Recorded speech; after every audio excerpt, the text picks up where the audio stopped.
नमस्कार, मी प्रशांत चोयेकर. तरुण भारतमध्ये आपल्या सर्वांचं स्वागत आहे. सोशल मीडियावर हिरो ठरलेले विजय साळुंखे सरदार यांचा अखेर पराभव झालेला आहे. स्थानिक स्वराज्य संस्था निवडणुका जाहीर झाल्या त्यावेळी उपमुख्यमंत्री एकनाथ शिंदे यांनी आता कार्यकर्त्यांच्या निवडणुका आहेत, आमदार खासदार यांनी त्यांच्यासाठी प्रयत्न करावेत असा संदेश महायुतीमधील आमदार खासदारांना दिला होता. कोल्हापुरात शिवसेनेचे आमदार राजेश क्षीरसागर यांनी आपल्या मुलालाच उमेदवारी दिल्याने ही निवडणूक चांगलीच चर्चेत आली. या निवडणुकीत अपक्ष उमेदवार विजय साळुंखे सरदार यांनी सर्वसामान्य नागरिकाला विजयी करा असं आवाहन करत सोशल मीडियावर रान उठवले होते. हकी हे चिन्ह घेत त्यांनी प्रभागाचा विकास कसा साधायचा याबाबत विविध व्हिडिओ व्हायरल केले होते.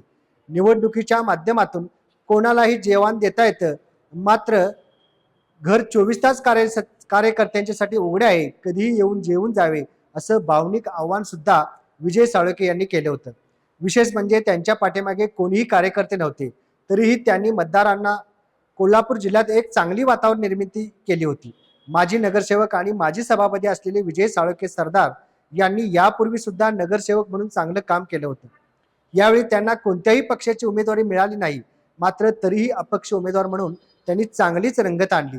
कडव्या झुंजीत त्यांना पराभव स्वीकारावा लागला असला तरी कोल्हापुरात त्यांच्या नावाची चर्चा जोरात आहे.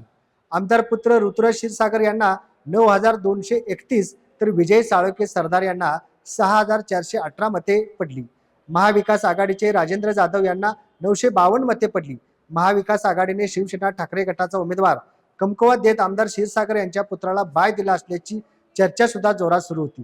ही निवडणूक चांगलीच गाजली, कारण महाविकास आघाडीने या ठिकाणी उमेदवार सक्षम दिला नाही असा आरोपही पहिल्याच दिवशी झाला होता. आमदार क्षीरसागर यांच्या मुलाला बाय दिला की काय अशी टीकाही महाविकास आघाडीतील शिवसेना ठाकरे गटाच्या कार्यकर्त्यांनी केली होती. प्रशांत चोयेकर, तरुण भारत, कोल्हापूर.